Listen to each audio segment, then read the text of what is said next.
خدا کے فضل کے ثالث کے طور پر کام کرنے کے بہت سے طریقے ہیں۔ ایسا کرنے کا ایک طریقہ دوسروں کے لیے ہمدردی میں بڑھنا اور خدا پر امید رکھنا ہے۔ جب ہم دوسروں کے دکھوں کو دیکھتے ہیں، اپنے اندر ان کے لیے ہمدردی محسوس کرتے ہیں، شفا دینے والی خدا کی طاقت پر امید ظاہر کرتے ہیں، اور پھر ایمان کے ساتھ وہیں کھڑے ہو کر خدا کے معجزے کا انتظار کرتے ہیں، تو خدا باپ معجزہ کرنے پر مجبور ہو جاتا ہے۔ ہماری مقدس ہمدردی،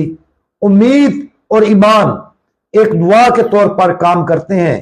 جس کا خدا ہمیشہ جواب دیتا ہے۔ خداوند یسوع مسیح کے ساتھ